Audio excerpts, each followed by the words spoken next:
সেই ছবিগুলো আমরা দেখছি যেখানে বিএসএফ এর তরফ থেকে একেবারে অতন্দ্র প্রহরা যাকে বলে চালান এক হাতে রয়েছে এবং অন্যান্য যা যা নথি সমস্ত কিছু রয়েছে, তবে তাদেরকে একেবারে মেটাল ডিটেক্টর দিয়ে চেক করে তারপর তাদেরকে ছাড়া হচ্ছে, তাদের সচিত্র পরিচয়পত্র দেখা হচ্ছে, তবেই তাদেরকে ছাড়পত্র দেওয়া হচ্ছে। কিন্তু যারা এই যে কয়েক দিনের মধ্যে বা কয়েক সপ্তাহ ধরে যেভাবে তাদের ওপর অত্যাচার চলছে, তারা নিজেরাই বলছেন তাদের দোকান বাড়ি তাদের সমস্ত কিছু গুঁড়িয়ে দেওয়া হচ্ছে, আগুনে জ্বালিয়ে দেওয়া হচ্ছে, সেই জায়গা থেকে তারা শুধুমাত্র নিজেদের প্রাণটাকে হাতে নিয়ে বিভিন্ন জায়গায় বিভিন্ন সীমান্তবর্তী এলাকায় চলে গিয়েছেন। কোথাও শয়ে শয়ে, কোথাও হাজারে হাজারে মানুষ। যে ছবি দেখতে পাচ্ছি জলপাইগুড়ির দক্ষিণ বেরুবাড়ি এলাকার ছবি। সেখানে আমরা দেখতে পাচ্ছি যে পঞ্চগড় জেলার, বাংলাদেশের পঞ্চগড় জেলার 5টি গ্রামের বাসিন্দা এরা। এখন যদি এক নজরে দেখা যায়, যেটা এখনো পর্যন্ত যেটা তথ্য বলছে যে প্রায় 600 জন মানুষ শরণার্থী হয়ে এখানে দাঁড়িয়ে রয়েছেন। যদি এতটুকু জায়গা পাওয়া যায়, যদি এতটুকু সময় বা একটু সুযোগ হয়, তাহলে তারা হয়তো নিজেদের দেশ ছাড়া হবেন, কিন্তু কোথাও গিয়ে প্রাণ বাঁচানোর জন্য এতটুকু জায়গা হয়তো পাবেন। তাদের দেশ নেই এই মুহূর্তে, তাদের কোনো সামাজিক সুরক্ষা নেই, শুধু একটাই আরতি আছে যে তারা নিজেদের দেশটাকে ছেড়ে আসছেন, কিন্তু নিজেদের প্রাণটাকে, নিজের এবং নিজের সংসারের মানুষের প্রাণটাকে যেন বাঁচাতে পারেন। আর সেই জায়গা থেকে একটা ছবিই নয়, এর পরের ছবিটা হয়তো আরও বেশি করে আমাদেরকে মনে দাগ কেটে দিয়ে যায়, কারণ সেই 71-এর স্মৃতি উস্কে দেয়, সেই 71-এর স্মৃতি উস্কে দেয়। একবার শোনাবো এই ছবিটা বলার আগে, একবার শোনাবো। এই যে পানিতে হেলতেছে, বিকাশদা দেওয়ার জন্য প্রস্তুত ইন্ডিয়াতে। কি দাদু তুমি যাবে না? দুঃখের কথা, বাংলাদেশে থাকা যাবে না। বাংলাদেশের মানুষ যে খারাপ, ঘর বাড়ি বউ বাচ্চা, শান্তি নাই। বাংলাদেশের মাটিতে আর থাকবো না। বাংলাদেশে আমাদের কোনো স্থান নেই, সব কিছু আমাদের পুরো ছাড়খাড় করে দিয়েছে। চলে যাচ্ছে আমার একটা বিগ ব্রাদার্স। এই যে পানিতে হেলতেছে, বিকাশদা দেওয়ার জন্য প্রস্তুত ইন্ডিয়াতে। কি দাদু তুমি যাবে না? দুঃখের কথা, বাংলাদেশে থাকা যাবে না। বাংলাদেশের মানুষ যে খারাপ, ঘর বাড়ি বউ বাচ্চা। যে কথাগুলো শুনতে পাচ্ছি, একদল মানুষ, তারা কতজন আছেন আমরা এক কথায় হয়তো বলতে পারবো না, কারণ আমরাও সংখ্যাটা জানি না। প্রচুর মানুষ, অগুন্তি মানুষ। কেউ নদী পার করেও ঠাকুরগাঁও থেকে, তাদের ওপারটাই হচ্ছে উত্তর দিনাজপুর, সেখান থেকে কোনোভাবে যদি একটু জায়গা পাওয়া যায় ভারতে, অর্থাৎ এপার বাংলায় যদি চলে আসা যায়, সেই চেষ্টাই করছে। লক্ষ্য একটাই ঈশান, তারা নিজেদের প্রাণ বাঁচাতে চান। সামাজিক সুরক্ষা, ভিটে মাটির টান, সব তো গেছেই। ঠাকুরগাঁওয়ের ছবি দেখুন। ঠাকুরগাঁওতে কিভাবে, এর আগেও দেখাচ্ছিলাম যে কিভাবে জলপাইগুড়ির সীমান্তে, কিভাবে ঠাকুরগাঁওয়ের সীমান্তে লোকজন এসে ভিড় করে দাঁড়িয়ে রয়েছেন। এবার সেই ছবি দেখুন। কালকের ছবি দেখালাম, আজকের ছবিও দেখালাম। কালকের আরেকটা ছবি এই মুহূর্তে দেখে নিন। শেখ হাসিনা যতক্ষণ ছিলেন ততক্ষণ পর্যন্ত আশার আলো দেখছিলেন বাংলাদেশের মানুষ। যদিও দেশে অস্থিরতা চলছিল, যদিও দেশে ক্রমাগত রক্তক্ষরণ চলছিল, রক্তক্ষয়ী যুদ্ধ চলছিল, তারপরেও মানুষ আশার আলো দেখছিলেন। কিন্তু এখন দেখুন, হাসিনা দেশ ছাড়তেই মানুষ কত অসহায় বোধ করছেন নিজেকে, যে ভারতের সীমান্তে এসে এইভাবে নদী পেরিয়ে ঝুঁকি নিয়ে, বিএসএফ অন্যদিকে অতন্দ্র প্রহরা দিচ্ছে, তারপরেও ঝুঁকি নিয়ে প্রাণ বাঁচাতে ভারতের দরজায় এসে দাঁড়িয়ে রয়েছেন এই মানুষগুলো।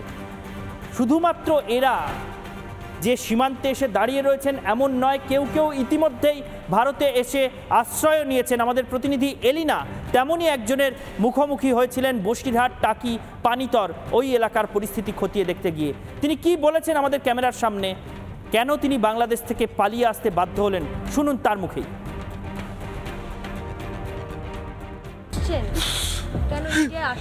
ওখানে আমাদের কোনো ঘর বাড়ি, কোনো ব্যবসা প্রতিষ্ঠান কিছু নেই। ওখানে চরম খারাপ অবস্থা। ওই দেশ এখন জামাতের হাতে। ওই দেশে কোনো মুক্তিযুদ্ধের পক্ষের কোনো লোক এখন ওই দেশে বসবাস করতে পারতেছে না। ইন্ডিয়ায় পালিয়ে আসছেন? বাঁচতে আসছি। যদি পরিস্থিতি ভালো হয় কোনোদিন তারপর যাবো। ভিসা পাসপোর্ট ছিল, সেভাবে আমরা চলে আসছি আর কি। অবস্থা এমনিতে কাল থেকে ভীষণ খারাপ, আরও যতদিন যাবে আশা। শুনলেন যারা বাংলাদেশ থেকে ইতিমধ্যেই কোনো ক্রমে ভারতে চলে আসতে পেরেছেন তারা কি বলছেন। তারা আকুল কান্নায় ভেঙে পড়ছেন ওপারের পরিস্থিতি, ওই আতঙ্কের পরিস্থিতির কথা চিন্তা করে। বাংলাদেশে এখনও যারা রয়ে গিয়েছেন তারা কি বলছেন শুনুন। স্বাতী দত্ত নামে একজনের সঙ্গে আমাদের কথা হচ্ছে, বাংলাদেশি নাগরিক। স্বাতী দত্ত কি বলেছেন শুনুন। ওখানে তো খুব খারাপ অবস্থা, বলে বোঝানো যাবে না। ঘর বাড়ি পুড়িয়ে ছারখার করে দিচ্ছে। যদি এই পারে এই সরকার, তো মানে ইন্ডিয়ান এই পারে সরকার যদি আমাদের কোনো ব্যবস্থা করেন, সেই অপেক্ষায় আমরা থাকলাম আর কি। আমাদের যাতে মানে থাকার একটা ঠাঁই ব্যবস্থা করে দেয়, সেটাই আমরা আর কি চাচ্ছি। কোন সরকারের কাছে আবেদন করছেন? আমরা ভারত সরকারের কাছে। যেদিন থেকে আমরা জানি যে সেই দিন, অর্থাৎ মনে করে দেখুন যেদিন শেখ হাসিনা পদত্যাগ করলেন, সেই দিন থেকেই গোটা ভারত জানে, অবশ্যই কেন্দ্রীয় সরকার জানে যে এবার সীমান্তবর্তী এলাকাগুলোতে শরণার্থীদের ভিড় হবে। এবং সেটা জানার পর থেকেই, যেহেতু আগে থেকেই জানা ছিল, সতর্কতাও ছিল, সেই জন্য আমরা জানি প্রত্যেকটা চেকপোস্টে, প্রত্যেকটা সীমান্তবর্তী এলাকায় আলাদা করে বাড়তি নজরদারি চলেছে। এবং সেই মতো কিভাবে, কোথায়, কতটা নিরাপত্তায় জোর দেওয়া হচ্ছে, কোন কোন বর্ডারে বিশেষ করে জোর দেওয়া হচ্ছে, বিএসএফের নজরদারি কতটা রয়েছে আপনাদেরকে দেখানোর চেষ্টা করব। আমরা প্লাজমার গ্রাফিক্সের মাধ্যমে দেখানোর চেষ্টা করব। সীমান্তে হাই অ্যালার্ট, কলকাতায় বিএসএফের ডিজি দফায় দফায় পেট্রাপোলের পরিদর্শন এবং বৈঠক। এবং তারপরে গেদে সীমান্তে, এই যে বলছিলাম যে কোন কোন সীমান্তে বিশেষ নজর, গেদে সীমান্তে বৈঠক বিএসএফের। এরপরে যে বিষয়টা, মহদীপুরের 0 পয়েন্টে কড়া নজরদারি, মুর্শিদাবাদের বয়রাঘাট সীমান্তেও নজরদারি। এবং এই যে এই প্রত্যেকটা যে পয়েন্ট আপনাদেরকে বললাম, এই জায়গাগুলোর দিক থেকে কিন্তু প্রত্যেকটার অসীম গুরুত্ব রয়েছে এবং সেই জায়গাগুলোকে আলাদা করে চিহ্নিত করে সেখানে নজরদারি বাড়ানো হচ্ছে। আর এরই মধ্যে অন্যতম একটি জায়গা হলো কোচবিহারের মেখলিগঞ্জের 3 বিঘা যে করিডোর, সেই 3 বিঘা করিডোর, সেখানেও বাড়তি নজরদারি, এমনকি মহিলা ব্রিগেডও নামানো হয়েছে। আমাদের প্রতিনিধি কিংসুক কি প্রতিবেদন তুলে ধরলেন দেখুন।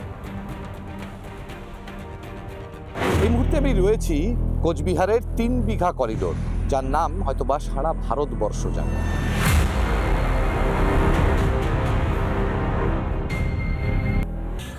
এই যে জায়গাটা, এই জায়গাটাকে বলা হচ্ছে 3 বিঘা করিডোর। ঠিক এর বাঁদিকে আমি একটু দেখানোর চেষ্টা করব, এর বাঁদিকে রয়েছে দহগ্রাম, যা বাংলাদেশের মূল ভূখণ্ড। দহগ্রাম, এই যে দেখা যাচ্ছে যিনি বাইক আরোহী আসছেন তিনি বাংলাদেশ থেকে আসছেন, এই মূল ভূখণ্ড দিয়ে এসে ভারতবর্ষে প্রবেশ করলেন। দেখছেন যে এই যে বাইক আরোহী তারা কিন্তু তারা বাংলাদেশের এক গ্রাম থেকে আরেক গ্রামে যাচ্ছেন ভারতবর্ষের মধ্য দিয়ে। ঠিক সে জায়গায় দাঁড়িয়েই বিএসএফের কড়া প্রহরা রয়েছে। যে বিএসএফ জওয়ান যারা, তার মধ্যে মহিলা জওয়ানরাও রয়েছে, তারা কিন্তু অত্যন্ত কঠোর নিরাপত্তা রয়েছে। আমি যে কথা আগেও বলেছিলাম, সমস্ত পুরো যে এলাকা রয়েছে সেই ভারত বাংলাদেশ সীমান্তে জারি করা হয়েছে অপারেশন অ্যালার্ট। দেখলেন ছবি, সীমান্তে চাপ বাড়ছে, সীমান্তে শরণার্থী বা ভিটেহারা মানুষ এসে দাঁড়িয়ে রয়েছেন, আশ্রয় খুঁজছেন। এদিকে বিএসএফও সতর্ক, সীমান্তে হাই অ্যালার্ট। এই যে এত মানুষ যারা আবার ভিটে হারানোর মুখোমুখি, যারা সীমান্তে এসে দাঁড়িয়ে রয়েছেন ভারতের দরজা খোলার অপেক্ষায়, তাদের ভবিতব্য কি? আমরা কথা বলেছিলাম বরিষ্ঠ সাংবাদিক নির্মাল্য মুখোপাধ্যায়ের সঙ্গে, তার বক্তব্য শুনব।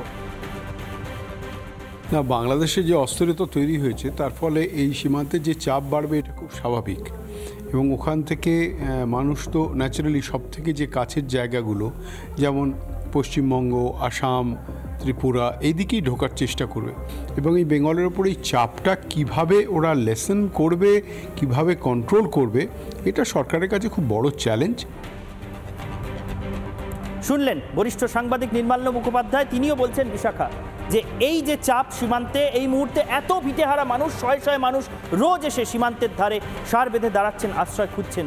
এই চ্যালেঞ্জের মোকাবিলা কি করে করা হবে সেটা সত্যিই সরকারের কাছে খুব বড় চ্যালেঞ্জের। একদমই তাই। এবং সেই জায়গা থেকে আমরা জানি যে মোহাম্মদ ইউনূসের তরফ থেকে ইতিমধ্যেই বলা হচ্ছে, বা বেগম খালেদা জিয়া যিনি এতদিন পর আবার সর্বসম্মুখে এসে উপস্থিত হয়ে বলছেন যে নতুন বাংলাদেশ গড়া হবে।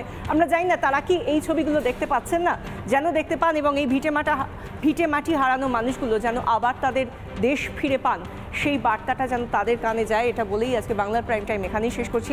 দেখতে থাকুন রিপাবলিক বাংলা।